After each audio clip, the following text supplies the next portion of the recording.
fond, servir la population, c'est la plus belle chose qui puisse nous arriver. Et ma nostalgie là, est vraiment là.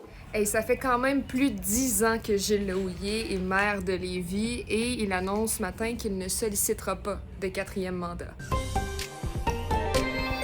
Gilles Lehouillier s'est entre autres fait un grand défenseur du projet de 3e lien autoroutier.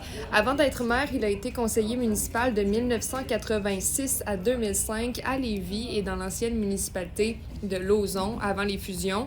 De 2008 à 2012, il a ensuite été député libéral provincial sous le gouvernement de Jean Charest avant de revenir à la politique municipale à la tête du parti Lévis Force 10. Ça fait donc longtemps qu'il donne au service public de Lévis, mais là, 2025, c'est le temps de la retraite pour Gilles Lehouillier.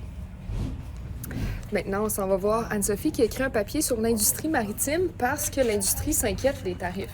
Oui, parce que des tarifs douaniers à partir du 4 mars, ça voudrait dire moins de trafic sur la voie maritime du Saint-Laurent et des Grands Lacs. Et donc ça veut dire des infrastructures qui sont sous-utilisées, les flottes aussi.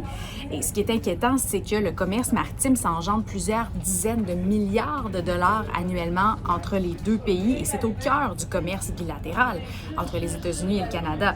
Alors là, les experts à qui j'ai parlé sont un peu sous le choc, réalisent que le pacte bilatéral est peut-être moins solide que ce qu'ils croyaient, en fait. Et comme Donald Trump est assez imprévisible, les experts à qui j'ai parlé s'inquiètent qu'il impose d'autres mesures protectionnistes, comme obliger les navires américains à transiter uniquement par les ports américains ou imposer des tarifs portuaires pour chaque visite.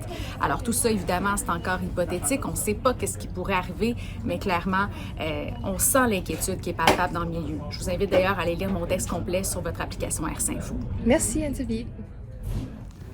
Plusieurs personnes se rallient, je pense aux organisateurs du tournoi international de hockey Pee-Wee, également des élus à l'hôtel de ville, pour demander aux spectateurs de ne pas huer pendant l'hymne national américain lors du prochain tournoi international de hockey Pee-Wee. Le tournoi débute la semaine prochaine, le 12 février, et dans le contexte des menaces de tarifs, il y a eu des huées pendant les hymnes nationaux canadiens et américains lors de différents événements sportifs. Et donc, politiciens et organisateurs souhaitent rappeler à tous que ça doit demeurer un événement festif hors de la politique.